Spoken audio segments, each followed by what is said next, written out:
তো এই ভিডিওর মূল টপিক হচ্ছে অসিলোস্কোপ নিয়ে। অসিলোস্কোপের ব্যবহারটা আমরা আজকে জানবো।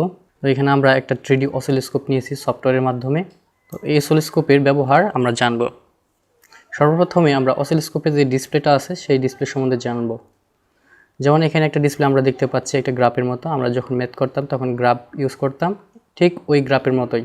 প্রথমে আমরা ওই গ্রাফটা দেখি, যে গ্রাফ দিয়ে আমরা ম্যাথ করতাম। এখানে দেখতে পাচ্ছি একটা গ্রাফ, এটা আমাদের গ্রাফ। তো এইখানে আমরা একটা গ্রাফের যে কোনো একটা রেখাকে রেফারেন্স লাইন ধরতে পারি। যেমন এই রেখাটা আর এই রেখাটা আমরা রেফারেন্স লাইন ধরে নিলাম। যদি এই রেখা এবং এই রেখা হয় তাহলে তাদের মূলবিন্দু যদি আমরা ও ধরে নিই এখানে, তাহলে এখান থেকে আমাদের কাউন্ট শুরু হবে। সেটা ধনাত্মক প্রান্ত হোক বা ঋণাত্মক প্রান্ত হোক। যদি এক্স এর ধনাত্মক প্রান্ত হয় তাহলে এই দিকে, আর যদি ওয়াই এর ধনাত্মক প্রান্ত হয় তাহলে এদিকে।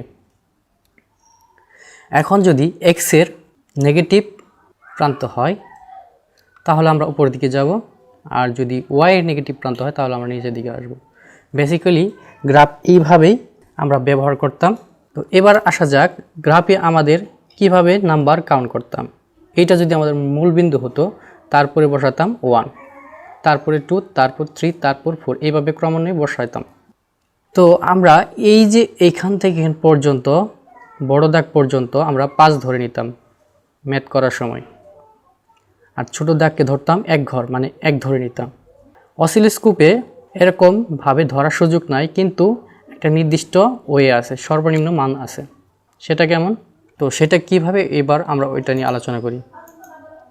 তো এখানে দেখতে পাচ্ছি অসিলোস্কোপের ডিসপ্লে। আমরা বলেছিলাম যে একটা হরিজন্টাল থাকবে, একটা ভার্টিক্যাল থাকবে। এইটা বাধ্যতামূলক না যে আমার এইটাই হরিজন্টাল ধরতে হবে, এইটা ভার্টিক্যাল ধরতে হবে। আমাদের রেফারেন্স লাইন এই লাইনটা হতে পারে, এই লাইনটা হতে পারে, এই লাইনটা হতে পারে। তো আমাদের যে কোনো লাইনই রেফারেন্স হতে পারে। সেটা আমরা এই যে অসিলোস্কোপে যে বিভিন্ন নব থাকে, নবের মাধ্যমে সিলেক্ট করে নিতে পারবো। তো ধরে নিলাম আমরা প্রথমে এই লাইনটা আর এই লাইনটা আমাদের কি রেফারেন্স লাইন। তো এই দুইটা লাইনের ভিতরে একটা বিন্দু হচ্ছে ও বিন্দু, বা যে কোনো একটা বিন্দু এক্স হোক ও হোক যেটাই হোক, সেই বিন্দু থেকে আমাদের গড় কাউন্ট শুরু হবে। মানে আমাদের এখানে একটা গড় আছে, সর্বপ্রথমে এখান থেকে একটা ঘর আছে, এদিকে একটা ঘর আছে, এদিকে একটা আছে, এদিকে একটা আছে। উপর দিকে যদি যাই তাহলে একটা মান আসবে, এইদিকে যদি যাই তাহলে একটা মান আসবে, এইদিকে আসলে এদিকে একটা মান আসবে। মানে চারদিকে একটা মান আছে, সেটা ধনাত্মক হতে পারে, ঋণাত্মক হতে পারে। ধরা যাক এবার আমরা এইখান থেকে এই পর্যন্ত গেলাম, তাহলে আমাদের এইখান থেকে এইখান পর্যন্ত যদি যাই তাহলে এই গ্রাফটার মান কত হবে? এই গ্রাফটার মান হবে সর্বোচ্চ 5। তার মানে আমরা ধরতে পারি এই অসিলোস্কোপের জন্য এই গ্রাফটা সর্বোচ্চ ভোল্টেজ হচ্ছে 5। এইটার মান 5-এর থেকে নিচে কমতে পারে, আমরা সর্বোচ্চ 5 ধরতে পারবো। এখানে আমি 5 ধরতে পারবো, 4 ধরতে পারবো, 2 ধরতে পারবো, আমার ইচ্ছা মতো ধরতে পারবো। সেটা আমার ডিপেন্ড করবে আমার ওয়েভের উপর, আমার সিগন্যালটা কেমন আসলো ওইটার উপর। তো এখন আমরা এই অসিলোস্কোপের ডিসপ্লেটা দেখতে পাচ্ছি। এই ডিসপ্লেটার ভিতরে এখানে কিছু নাম্বার রয়েছে। এখানে হচ্ছে চ্যানেল এ, এখানে একটা ভোল্টেজ থাকবে, এটা 2 ভোল্ট থাকবে, এটা কোনো স্পেসিফিক নিয়ম নাই। 2-এর উপরেও থাকতে পারে, নিচেও থাকতে পারে, তারপর ডিভিশন থাকতে পারে। তার মানে আমরা বলতে পারি ভোল্ট পার ডিভিশন। চ্যানেল বিতে একই ভোল্ট পার ডিভিশন। আর এটা এক্স ওয়াই মোডে আছে, মানে আমরা এটাকে এক্স ওয়াই মোডে রাখছি। এটা হচ্ছে একটা রেফারেন্স লাইন। তো এবার আসা যাক এই অসিলোস্কোপ চালানোর জন্য বাইরে থেকে এসি লাইন এটার ভিতরে ইনপুট করতে হয়। সেটা হয়তো বা ব্যাক সাইডে থাকে, এটা 3D পিকচারের জন্য ওটা দেখানো যাচ্ছে না। তো আমরা সামন দিকে দেখি, খেয়াল করি, এখানে একটা পাওয়ার দেখা যাচ্ছে। এখানে পাওয়ারটা হচ্ছে এই অসিলোস্কোপের সুইচ। মানে এখানে পাওয়ার আসার সাথে সাথে আমরা যদি সুইচটা অন করে দেই, এইভাবে যদি অন করে দেই তাহলে কিন্তু অসিলোস্কোপটা অন হয়ে যায়। তো এই অসিলোস্কোপের এখানে কিছু আমরা সিলেক্টিং পয়েন্ট দেখতে পাচ্ছি। এখানে হচ্ছে একটা ডিসপ্লে পয়েন্ট, তার মানে আমরা এটা অন করে আগে থেকেই রেখেছিলাম। এটা যদি আমরা আবার অফ করে রাখি সবগুলাই, মানে এখানে আমি ডিসপ্লে সিলেক্ট করলাম, মানে ডিসপ্লে যে লেখাগুলো এগুলো সিলেক্ট হয়ে গেল। তারপর এক্স ওয়াই মোড হয়ে গেল। তারপর হচ্ছে ট্রায়াঙ্গেল, আমি যেই সিগন্যালটা এখানে জেনারেট করব সেই সিগন্যালটা আমাকে ট্রায়াঙ্গেল আকারে দেখাবে। এই 3টার সিলেক্টিং পয়েন্টের কাছে হচ্ছে এইটা। তো এবার আসা যাক এই পজ মানে হচ্ছে এখানে পজিশন, হরিজন্টাল পজিশন। তার মানে আমরা এইখানে যে সিগন্যালটা জেনারেট করব সেই সিগন্যালটা কোন জায়গা থেকে শুরু হবে, এই জায়গা থেকে নাকি এই জায়গা থেকে নাকি এই জায়গা থেকে নাকি এই জায়গা থেকে না এই জায়গা থেকে, এটা ডিপেন্ড করে হরিজন্টালের একটা মানের উপর। যেমন আমরা যদি এইখান থেকে সিলেক্ট করি তাহলে এখানে হরিজন্টাল এইখান থেকে সিলেক্ট হবে, এইখান থেকে জেনারেট হবে। তো আমরা দেখি এই পজিশনটা কিভাবে সেট করতে হয়।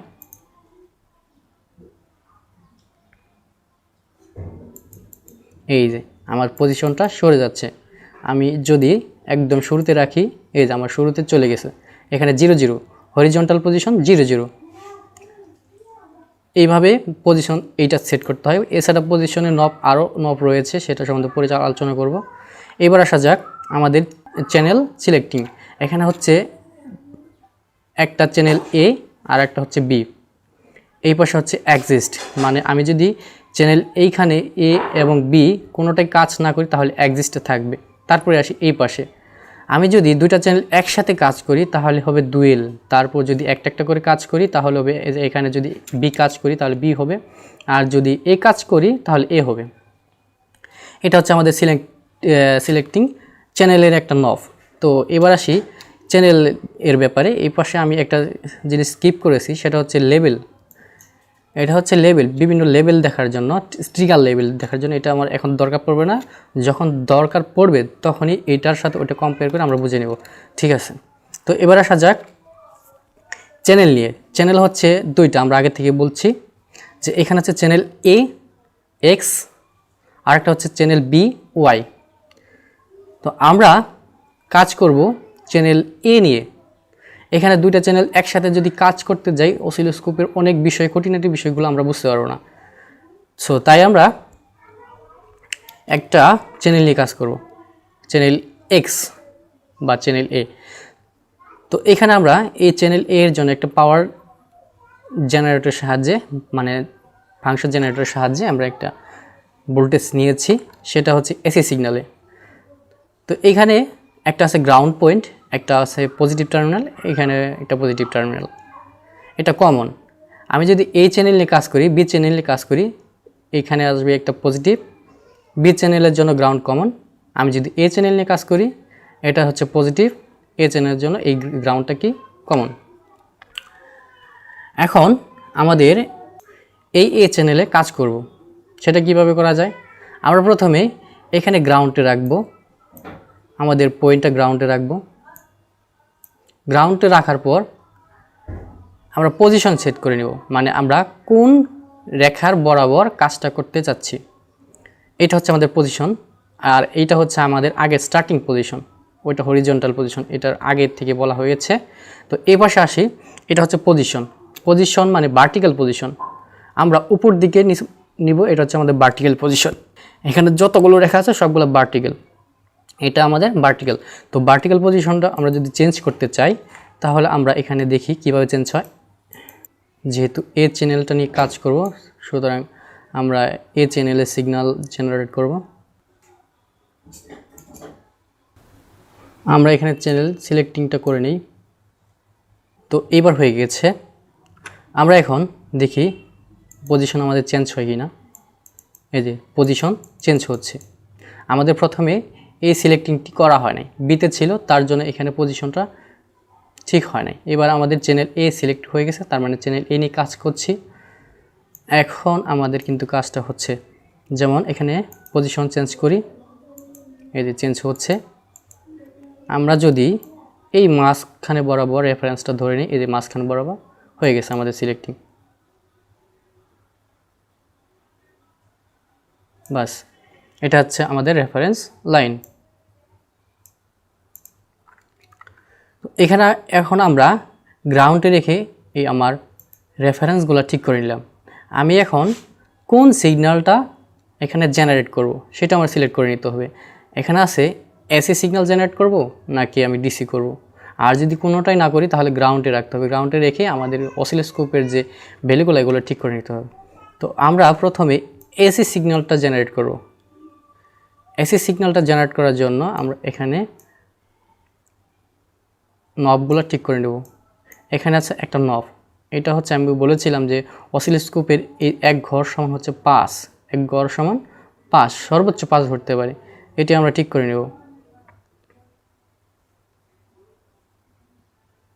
এখানে আমরা আমাদের ফ্রিকোয়েন্সি যদি কমাই তাহলে আমাদের এখানে আমাদের সিলেক্টিং পয়েন্টগুলো ঠিক করে নিতে হবে। এই যে আমাদের পয়েন্টটা ঠিক হয়ে গেছে।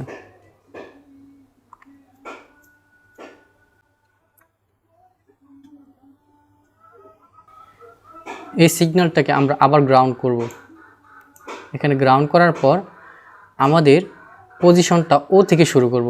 এখানে পজিশন মেইন পজিশনটা আমরা ও থেকে শুরু করব। মাঝখানে আমি যদি 50-এ রাখি, এখানে 50 মানে হচ্ছে 0.50 হয়ে গেছে। এটা মাঝ বরাবর থেকে শুরু হবে। এখন আবার যদি এসি সিগন্যালটা দেখি, এখন কিন্তু আগের থেকে সিগন্যালটা অনেক ভালো হয়ে গেছে, মানে পুরো ডিসপ্লে জুড়ে চলছে।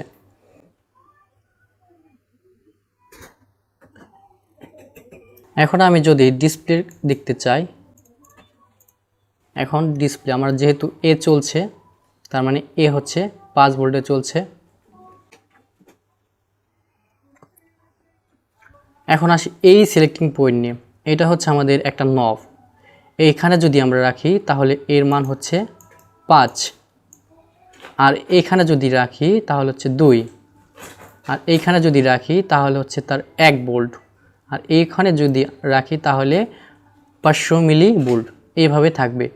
এখন এই সিলেক্টিং পয়েন্ট দ্বারা আমাদের ওয়েভটা বড় করা বোঝাচ্ছে, কিন্তু মান কিন্তু একই থাকবে। এখন দেখা যাচ্ছে যে আমি যদি 5-এ রাখি, অসিলোস্কোপ প্রতি ঘরের জন্য 5 ধরে নিচ্ছে। যেমন আমার এইখানে যদি একটা স্কিপ করি, এই যেখান থেকে কিন্তু ডাউন হয়ে নিচের দিকে চলে গেছে, তার মানে একটা ঘরের মান যদি 5 হয় আর একটা ঘরের অর্ধেক ডাউন হয়ে গেছে, তার মানে এখানে হচ্ছে কত আমাদের 5 আর অর্ধেক 7.5। তার মানে এই আমাদের ওয়েভটার ভোল্টেজ হচ্ছে 7.5। মানে আমরা যখন 5 করে ধরবো ভোল্ট পার ডিভাইডেড যদি ধরি তাহলে হচ্ছে এখানে 7.5। তো এটা যদি আমরা 2-এ রাখি তাহলে কি হয়, 2, এখন 2, এখানে 2 আসলো। তাহলে এখন দেখি, এখন আগের মতো হিসাব একটু জুম করে নিই।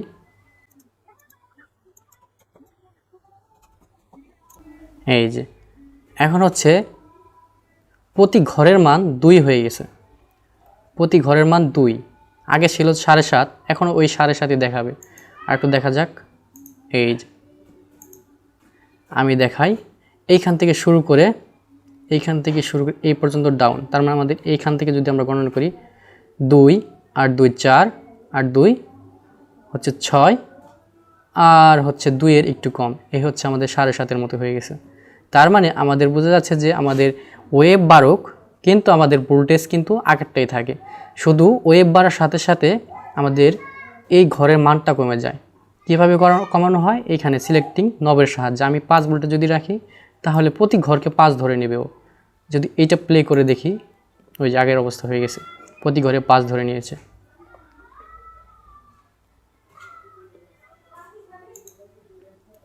এই যে 5, এই ঘর 5 আর অর্ধেক 7, আগের মতো হয়েছে। তো মোটামুটি মনে হয় একটু বোঝা গিয়েছে। তো এবার আমরা যেই জেনারেশন থেকে, যে ফাংশন জেনারেশন থেকে আমরা সাপ্লাই করেছি ভোল্টেজ, সেটা দেখি সেটার কাজ কীভাবে করানো হয়। এখানে দেখতে পাচ্ছি একটা ফাংশন জেনারেটর। এখান থেকে মূলত এই সাপ্লাইটা দেওয়া হয়েছিল, ভোল্টেজ সাপ্লাই। এখানে আমাদের এসিটা দেওয়া হয়েছিল, আর এই পাশে হচ্ছে আমাদের ট্রায়াঙ্গেল ওয়েভ, এটা হচ্ছে আমাদের স্কোয়ার ওয়েভ, যেটাকে আমরা ক্যারি ওয়েভ বলতে পারি। আর এই পাশে একটা কমন পোর্ট, এটা এখন দরকার নেই লজিক গেটের জন্য। তো এখন আমরা দেখি এই সিগন্যালটাকে চেঞ্জ করে দেখি, মানে এই সিগন্যালটা এসিতে আছে বর্তমানে। আমরা যদি এখন এখানে আমাদের আছে এই চিহ্নটি নিয়ে যাই ট্রায়াঙ্গেলে, তাহলে দেখি সিগন্যালটা কেমন আসে। এই যে আমাদের ট্রায়াঙ্গেলের মতো হয়ে গেছে সিগন্যালটা। আমি যদি আবার চেঞ্জ করি ফাংশন জেনারেটর থেকে এইটাতে নিয়ে আসি,